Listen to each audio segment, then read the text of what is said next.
week we're going to consider the three families of the pastor and how those families, uh, immediate, extended, how they interrelate, some things to think about.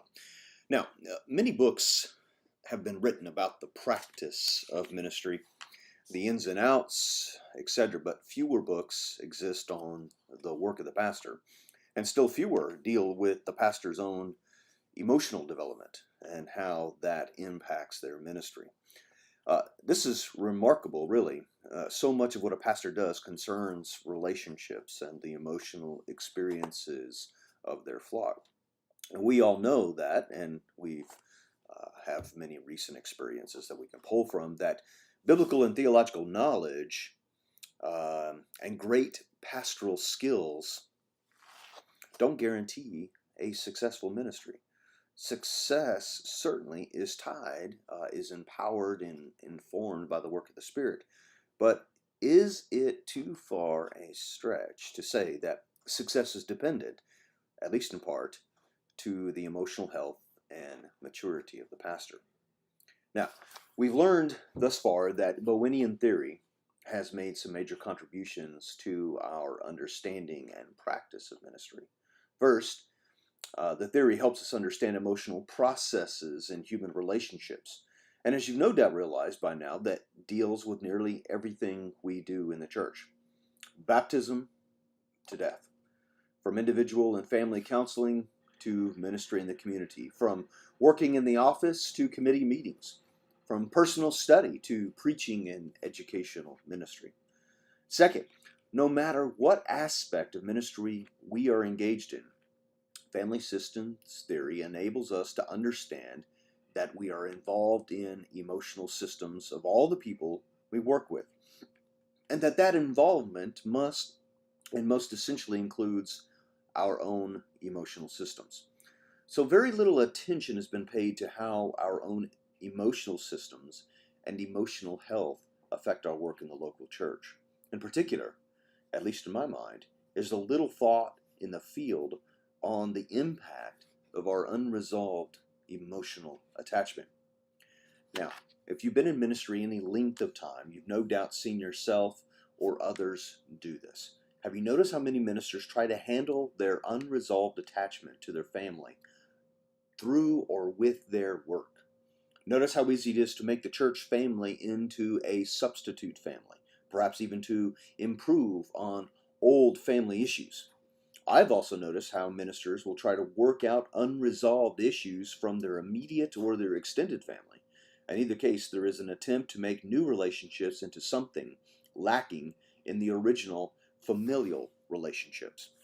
And so, it is fair to say that our family of origin, that is, our experiences, our relationships in our family of origin, and our extended family, affects the way we go about our work in the church, the family we create in our marriage, and the relationships we have with our children. Now, our relationship with our spouses and children, if appropriate, are generally some of the most difficult relationships we have. And so it is easy to focus on these relationships because we are tempted to view relationships with the extended family as, quote, history, particularly if there are still emotional issues that have not been addressed. Not only do we see that as history, we tend to view that history as no longer relevant. Nothing could be further from the truth, however. Our first family's problems definitely have a bearing on our current problems. Now, some clergy try to keep a distance, not only from their extended families, but also from the immediate families when it comes to their work in the church. Instead, they turn their energy into their work in the church, and this leads to some interesting issues. First, more intimacy with others in their role as clergy than with fully participating members of their own family. Perhaps their spouse or children don't admire them or respect them. Two, church then becomes their whole world. Guilt may drive them to this sense of inadequacy that may um, make them want to achieve and demonstrate their competence. Or it may be that these are issues that at the root come from the family of origin. The reality is that so many ministers spend so much time dealing with the problems of others and the concerns of the church that they do not pay enough attention to their own personal lives. They can see and minister to the lives of others, but miss their own. So it is not surprising that burnout and breakdowns are so high. Now, let me say a few words about the minister's emotional system and unresolved emotional attachment. Now, emotional attachment is a kind of symbiotic fusion in which the self of one person is not fully separated from another person's self. Usually, it involved dependency and a reaction to that dependency. So, for example, quote, I can't live without you, and I don't need you, are both aspects of, or both examples of this kind of fusion. The more fusion that exists, the more difficulty there is on sorting out responsibility. Generally, this results in more blaming. The more fused, the more we believe the other person is somehow in charge of us. All families, as well as close relationships, have certain amounts of fusion. Unresolved attachment is the fused aspects of our lives that we carry with us from our family of origin into our adult lives. That's a quote from Ronald Richardson. Not necessarily because of some traumatic events, that is, but more to do with ongoing daily patterns of emotional functioning experienced in our families. Now, many would argue that some degree of unresolved emotional attachment with our family is always with us, uh, that it can never be eradicated. However, any headway we can make in resolving the attachment issues will significantly enhance our quality of life and significantly improve our ability to work with and relate to others. Not attending to the attachments results in life as usual. Nothing changes. We see this in folks. They change marital partners, they change churches, they change jobs, they move to other parts of the country, to the world, but they never seem to settle. Their family issues are still with them. When not dealt with, the same anxiety based emotional patterns will always control how we function. These repetitive patterns of feeling and thinking and acting or reacting emerge from our own inability to deal with family fusion and lack of differentiation. So, why is it so important to address emotional attachments? Because it affects our work as ministers and leaders in our churches, in addition to our own personal health. Our anxiety and reactivity do not stay in our families. The patterns are passed on from generation to the next, and perhaps helps us understand, at least emotionally, how the sins of the fathers and mothers are visited on the sons and daughters. Now, ministers who have not addressed their own family stuff tend to get in trouble in their churches. Here's some extreme examples. Many get locked into power struggles with their churches or with particular members of their church, often resulting in some sort of firing. Some engage in illegal activity. They might act out socially, may even go to jail. Remember, all of us exist on a continuum of emotional reactivity. We are all aware of male ministers who have either been tempted or acted improperly with women in their church. We are perhaps aware of folks who become focused on a particular personality at church who was labeled as the problem, or perhaps even locked into battles with elders, committees, leadership teams, leadership boards, etc. Okay, so getting started here. What does this look like? I don't think many realize this until they just stop and think about it. The family we grew up in, our family of origin, is the most important emotional experience we have in life.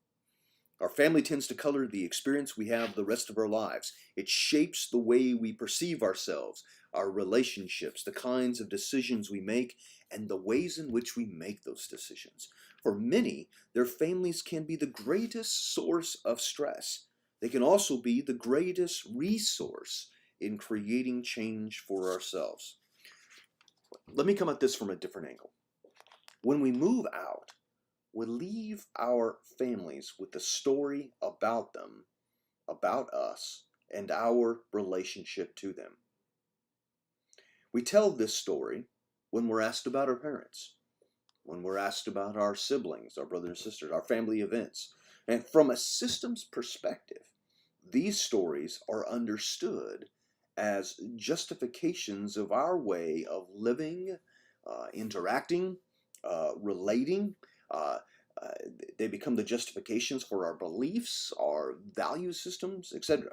And so it's easy to see how one can think of oneself as a victim in their story and thus ignores how they made decisions in the context of their family. In short, while their family may have issues, and likely does, we need to remember that we are also part of that system, thus making it what it was, making it what it is.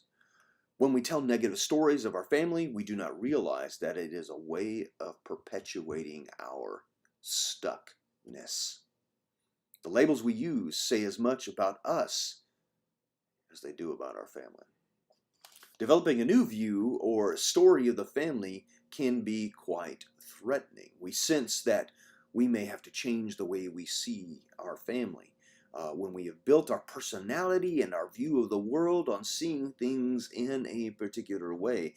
All the while, the idea of self and our way of being in the world has to change if we begin to change our view of the family. It is false to assume that my family has their problems and I have my problems and they are not connected. Distance only preserves the fantasy. When they engage the family, however, this idea is challenged. When re-engaging family, reactivity is revealed, and our involvement in their issues and theirs and ours becomes clearer, i.e., Thanksgiving dinners, Christmas, every time the family gets together. All of those unresolved issues tend to surface up. Those anxieties, those positions, those roles. Our first step is understanding that our personal difficulties could be connected with our experience in our families. Once we acknowledge this, we have made an important first step. However, having the insight and actually doing the work are two different things.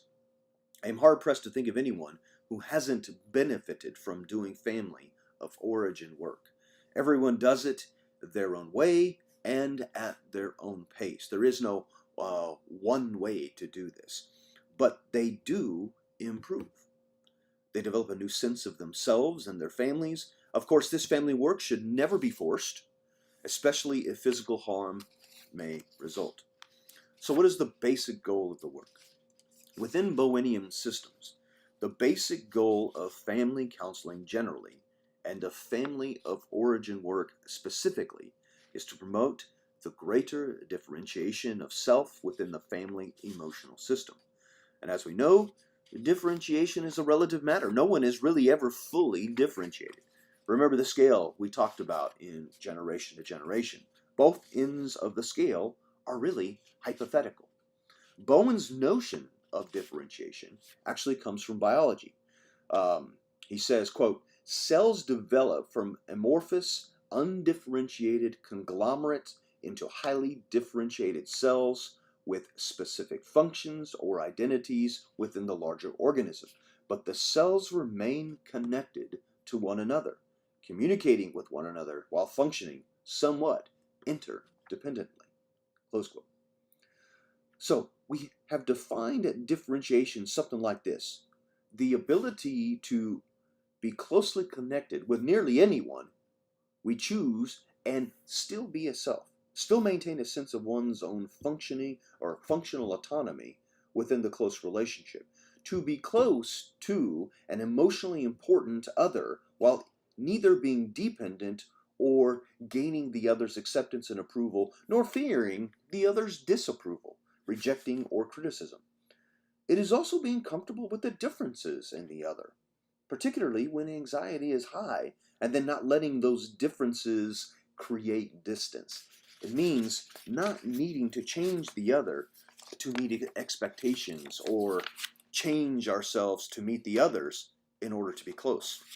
This process happens within a person as well as within people. And growing up in our families, we develop some automatic reactions to our family system. And we take this reactivity into our adult lives. These reactions turn out to be programmed emotional underlay to our functioning as ministers when anxiety in the church system goes up. If, when growing up, our family was better differentiated, we were more likely to learn those skills and function at that level. Conversely, growing up in an undifferentiated or less differentiated family, we're likely to have more challenges to functioning competently in our adult life. So the fact is, we carry this level of differentiation wherever we go. The best hope for changing, so says the literature, is to go back to the family of origin, reconnect with members of that family, and work at defining ourselves within that family. Doing the work in other areas of life is good, don't get me wrong, but it is far more effective that we go back to the origin of our emotional issues. As you can imagine, for many, this is extremely difficult to do. Some have never done this, and as such, their emotional existence as an adult remains tied up in their family of origin. So much so that they have difficulty functioning independently of family, and to many seem to have never left home. For many, being or establishing a firm or solid self seems wrong or even selfish. Giving up their own individuality is just another form of distancing. Now, many have tried to deal with their family junk by emotionally distancing themselves or even establishing a kind of a form of a cutoff. Perhaps the thinking goes, now I can be my own person. We all know that it doesn't work that way. We actually become our own person by reconnecting with and working at being the self we avoided being while living with them. Hesitation here is prominent. We fear getting trapped or swallowed up in the family system. However, the more resistant people are to doing family work, the more likely they are to be emotionally trapped in that system, even while maintaining the distance.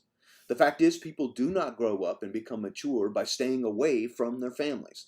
Emotional separation and maturity are actually gained by being closer to them and working at being self in their presence. Now, by gaining that kind of maturity, we're able to think more clearly in the emotional systems that we are a part of, especially our churches. The more objectivity we gain in high anxiety and intense emotional areas like our families, the better we can function in other systems. Now, here's something that family work is not about. Family of origin work is not about treating or changing our family. It is not about doing anything to our families. It's not a therapeutic technique for influencing or healing or even enlightening our families. Doing family work requires full respect for the individuality of all family members and the choices they have made. Not about confronting them, getting all the feelings out, getting them to communicate better, being more supportive or warmer or closer, or even getting them to accept or love us again. It means simply that we can be a self without requiring other members to be different in any other way.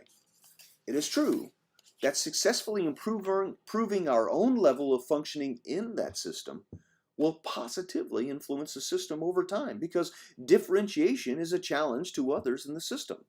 This is a slow process. It's not an aggressive process. It takes time. It ought to take time.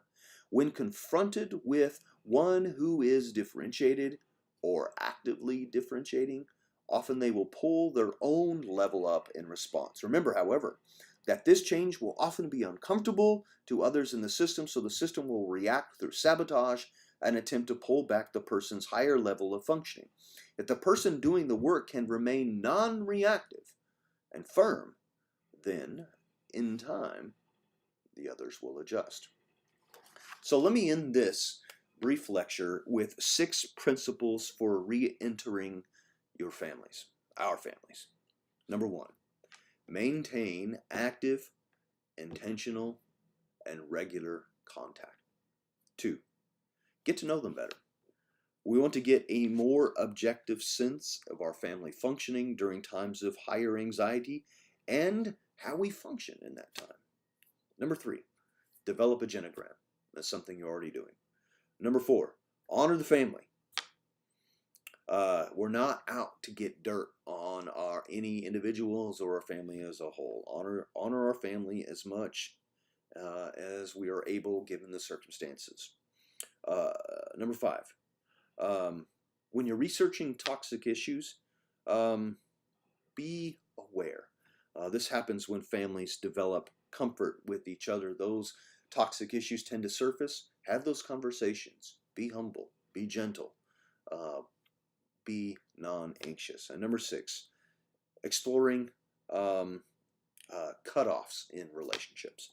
One of the main reasons we fail to bridge the major cutoffs in our families is because we believe that some other member of the family we're close to might get hurt. It is important to bridge the cutoffs by contacting all family members. Okay, so this lecture is about 21 minutes, a little over 21 minutes. Just an opportunity here to think about what stepping into our families to do that important family work looks like. I look forward to the discussions. Blessings and peace.